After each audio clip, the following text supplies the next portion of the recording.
Olá, Marilza, tudo bom? Boa noite. Boa noite, Letícia. Tá conseguindo me ouvir direitinho? Estou te ouvindo bem. Bem, tô te ouvindo muito bem. Sua imagem tá ótima. Então, pessoal, boa noite. Agora a gente vai começar com a Marilza. Isso, falei certinho. Pensar complexo e religar conhecimentos, desafios educacionais e científicos. Agora eu vou dar um pouco da palavra para a Marilza para ela contar um pouco sobre si e também um pouco sobre o tema de hoje à noite. Pode ir, Marilza, boa noite. Boa noite a todos. É um prazer compartilhar esse momento com vocês que nos assistem. É uma honra estar neste evento. Eu sou professora da Faculdade de Educação da UFG, sou doutora em Educação e trabalho com a formação de pedagogos e de professores de modo geral. Letícia, posso ir papeando sobre o meu tema já? Pode sim, já começou. Se você quiser, eu fico aqui, não sei, como você se sentir mais à vontade. O pessoal já está aqui comentando nos live comments aqui do lado, falando boa noite. Todo mundo está bem interessado e doido para ouvir o que você tem a contar sobre esse pensar complexo aí. Ah, tá bem. Então vamos lá, vamos conversando. Eu vim ao evento para fazer uma fala que busca compartilhar algumas esperanças em um outro mundo possível, que possamos ter uma capacidade de sermos inventivos e criarmos o que o Paulo Freire tão bem denominou de uma possibilidade de termos um inédito viável, o que poderia ser inovação no Brasil, o que poderia ser um inédito viável para fazer avançar a formação humana. E a minha fala vem de um lugar distante de outras palestras que eu assisti aqui, e que, por sinal, algumas me preocupam muito. Então, algumas discussões muito limitando a formação humana a discussões em torno de emprego e tecnologia. Óbvio, sobrevivência é fundamental, mas a vida é mais. A vida é mais e nós temos que educar as pessoas para serem mais do que trabalhadores. Nós temos que ser excelentes trabalhadores, mas nós precisamos ser cidadãos. Então, é desse lugar que eu venho falar como uma educadora, e aí trazer algumas reflexões que eu compartilho do pensamento de Edgar Morin. E Edgar Morin tem, nas últimas semanas, nos alertado muito, feito sobre a gravidade das escolhas humanas, sociais, políticas, estruturais, e isso não para o Brasil, isso para o planeta, para todos os países. Porque em tempos de crise de pandemia, o que nós vimos foram estados incapazes de ofertar saúde a todos. Mídia com dificuldade de fazer-se entender e compartilhar ciência. Sociedade com uma formação ou com um compromisso ético muito fragilizado frente a questões que às vezes têm conhecimento. A classe média, a elite, às vezes, se estivermos falando de classes, teria acesso a uma formação escolarizada e até titulações. Mas será que essa formação está atrelada ao conhecimento técnico com a ética e o compromisso social, um comprometimento com a redução das grandes questões que nos abalam hoje? Então, é preocupante, num tempo de pandemia, ver que protegemos mais a economia e não protegemos a vida. Vivemos um momento de muitas incertezas, com muitas mortes, que lastimam profundamente no Brasil e no mundo, e me parece que a condição humana tão frágil ainda está sendo debatida no limite da proteção da economia, de gerar os trabalhadores que o mercado precisa, e a discussão que eu trago é muito além disso. Muito comprometida com uma educação que possibilite a capacidade de pensar, de compreender, de transformar, de interferir no mundo, que os cidadãos, os povos, as culturas sejam todas reconhecidas, a diversidade tenha todos os seus direitos garantidos. Então, nesse sentido, me parece insuficiente abandonar as pessoas à sua própria sorte. É um tanto quanto complicado diálogos que ficam no limite de meritocracia, de empreendedorismo, de ser proativo. Veja, nós estamos no século XXI e todos podemos cumprir os nossos papéis com outras possibilidades. Estado, sociedade, ciência, universidade, escolas, nós temos condições de ser e fazer mais pela humanidade.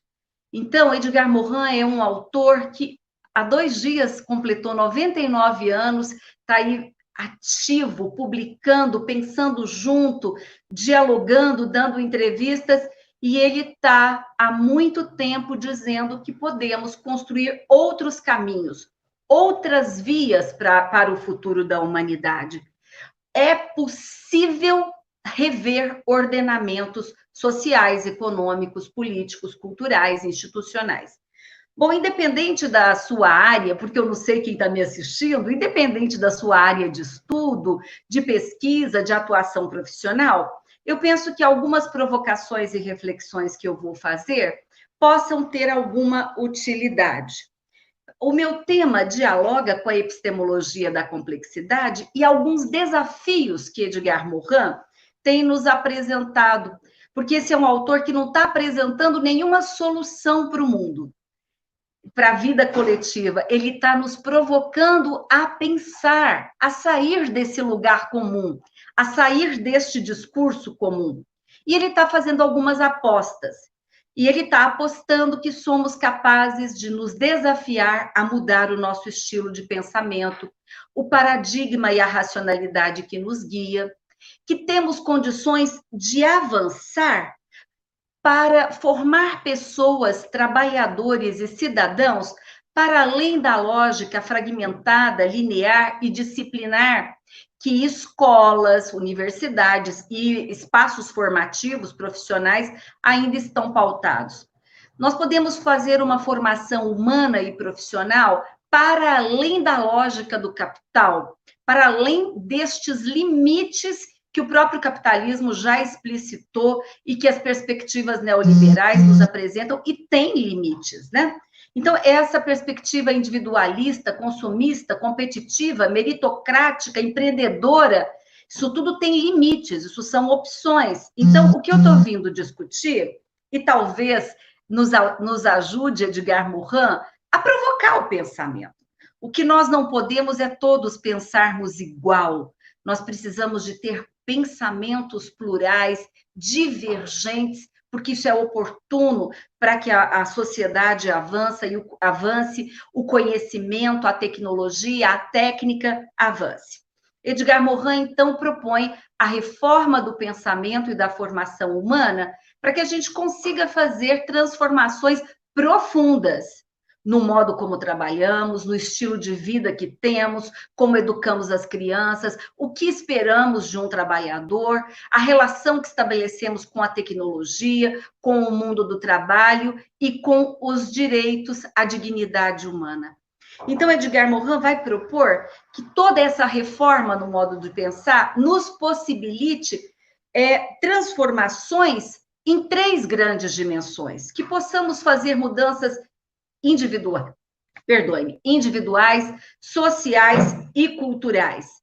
Nesse sentido, não basta só fazer a crítica à formação que temos hoje, ou ao emprego que temos hoje, ou às políticas públicas que temos.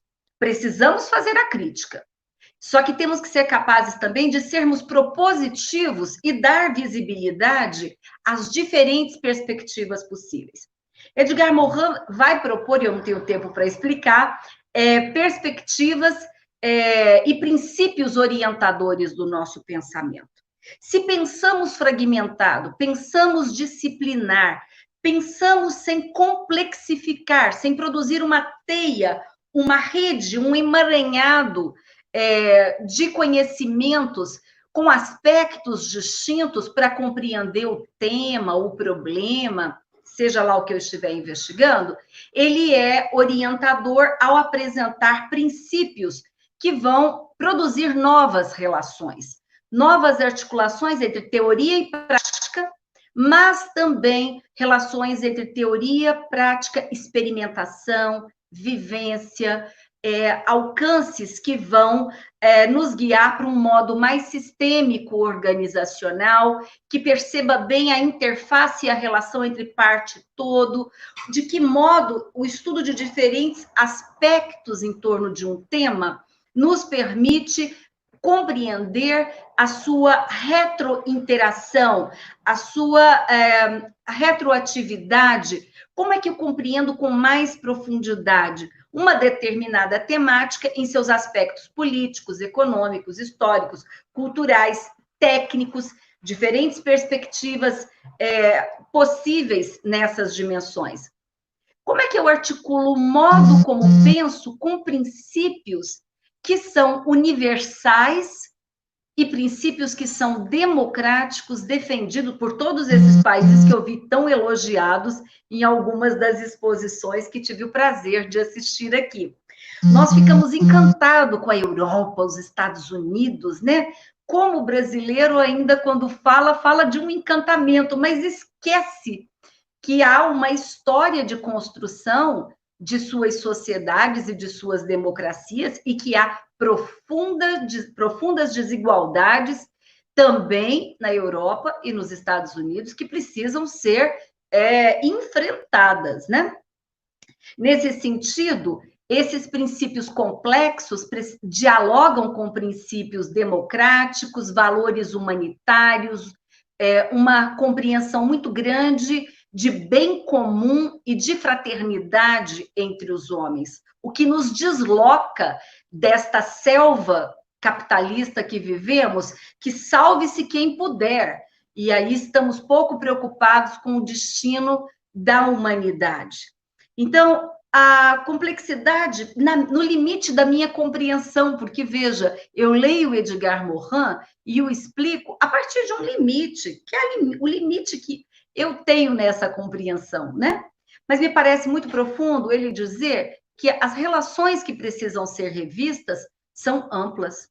A relação dos seres humanos com a natureza, a relação dos seres humanos com a sociedade e todas essas triangulações, porque enfrentamos policrises. E as crises atuais vão de questões ambientais a questões existenciais, a questões crises urbanas, crises rurais, uma pobreza, uma desigualdade que avança com a pandemia, violência de todas as ordens. Então, é preciso rever que o mundo não gira em torno apenas dos limites do capital, não gira em torno apenas da economia e da sobrevivência. É óbvio que precisamos sobreviver e precisamos de empregos, mas nós precisamos de oportunizar para os seres e para os cidadãos uma condição de vida que é muito maior do que o que está em pauta. Então, na verdade, precisaríamos rever o nosso estilo de vida.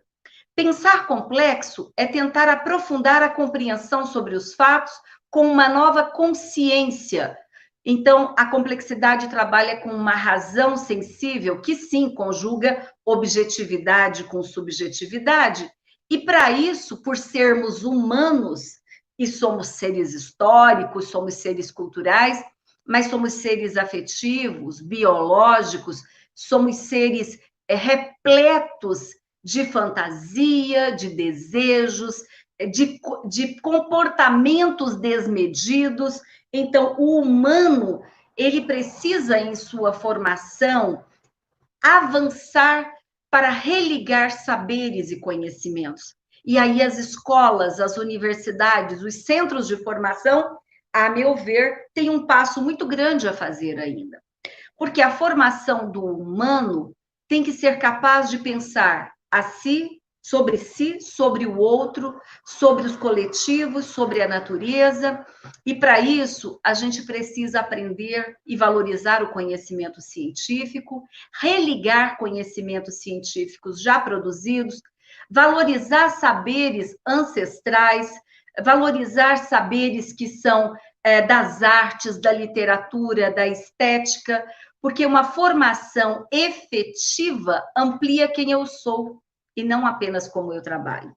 Qual é a relação que eu tenho com aqueles com o qual eu convivo enquanto cidadão, enquanto família e enquanto profissional. E o compromisso que eu tenho com a humanidade. Não é o compromisso com a minha conta bancária. Não é este o limite. Então, é preciso uma formação que entenda os devidos papéis. O Brasil vive ataques inaceitáveis à ciência e, de modo geral, à ciência, as questões que orientam a educação, não temos nem ministros que param. Isso é, do ponto de vista da orientação do trabalho, um tanto quanto inaceitável. Se o capitalismo tem limites, eles foram expostos agora com a pandemia. De tal modo, do ponto de vista propositivo, Edgar Morin e Zygmunt Bauman vão propor que a gente pense estratégias e instâncias de democracia global, talvez um aprimoramento da ONU, mas com política e poder, que possamos combater retrocessos, fanatismos religiosos, violência, e que possamos refletir profundamente com esse discurso do novo normal, que ele não tem nada de ingênuo nem de fraterno.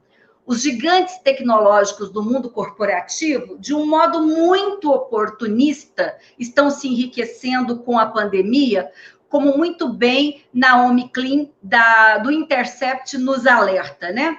Nós precisamos nos preocupar em proteger o Estado e a democracia, porque esses corporativos estão forjando, moldando um futuro que só se vive com robótica, inteligência artificial, tecnologia, e vão esvaziando e golpeando instituições, e sem dúvida nenhuma, numa pandemia sem licitações, vão produzindo desinvestimento da coisa pública e fazendo transferências de verbas do público para o privado, na venda de serviços e produtos. É grave ver como direitos vão sendo afrouxados muito rapidamente do ponto de vista internacional, em várias instâncias, parlamentos.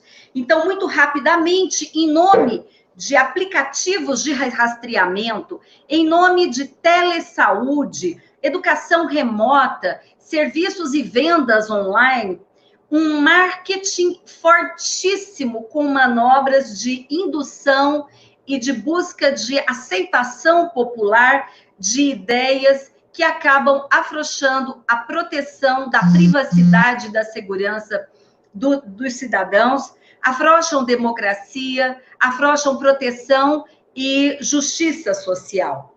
Os ataques à educação, ao campo educacional, se dão no Brasil e em outros espaços, em outros países, de modo acelerado.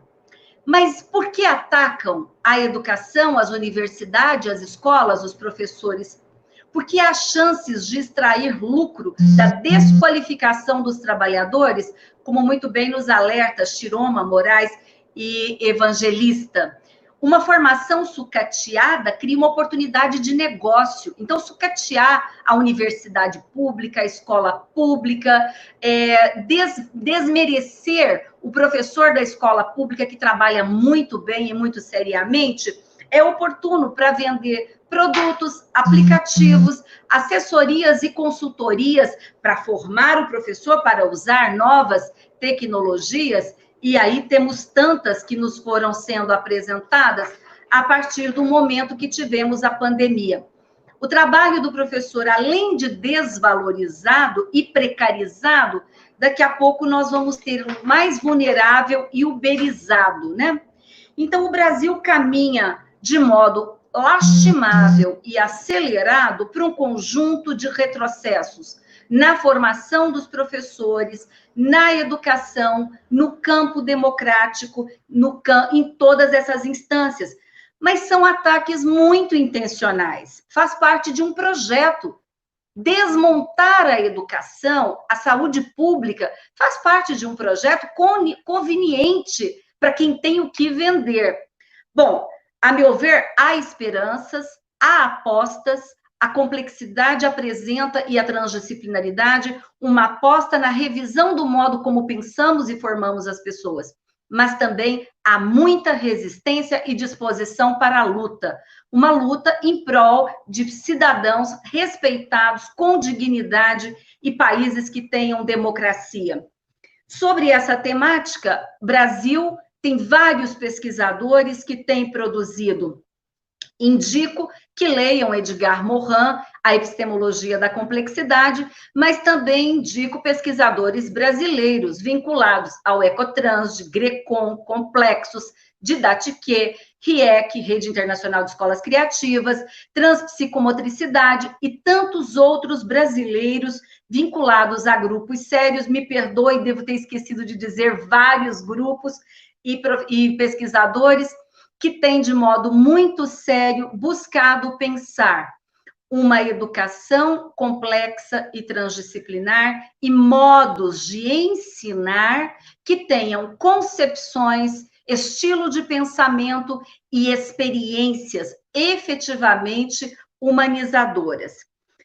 Caminhando para o fim, eu gostaria de destacar que esse desmonte da educação, que nem ministro consegue ter no Brasil, assim como não tem da saúde, caminha em passos largos com seus retrocessos, tentando políticas indutoras que afetam e afrontam a autonomia da universidade, afetam e afrontam a autonomia dos professores das escolas, com essa base nacional comum curricular, em que o currículo é pensado, alinhado para controlar e padronizar a educação no Brasil, não para uma formação crítica, uma formação problematizadora, uma formação reflexiva, mas para que possam aplicar nas crianças e nos jovens provas e avaliações de larga escala, e isso nos traz uma repleta indignação, porque estamos reduzindo e precarizando o trabalho do professor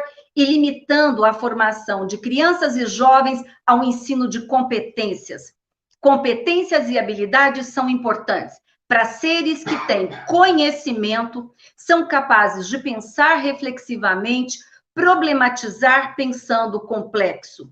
E agora, neste afã da pandemia, nós temos uma educação sendo proposta na formação de professores limitada à educação à distância. Eu não sou contrária à educação à distância, mas qualquer educação remota ou à distância tem limites, porque a educação precisa de humanos que dialoguem, que aprendam a participar do debate coletivo, que aprendam a olhar olho no olho e não matar o outro porque pensa diferente. Educar pessoas demanda estar junto, problematizando a vida e sendo respeitoso para quem pensa diferente de nós, porque democracia demanda argumento. Então, se temos que brigar com alguém, que tenhamos argumento. E para isso serve também a educação, para nos dar as ferramentas, as fundamentações e os estilos de pensamento. Sei que o nosso tempo finda e gostaria de compartilhar esperança. Creio que é possível termos homens, mulheres trabalhando e vivendo melhor. Muito obrigada por ter estado com vocês na noite de hoje, o que para mim foi motivo de muita alegria e de muita honra. Nas redes sociais vocês encontram, usando o meu nome, outras questões. Obrigada.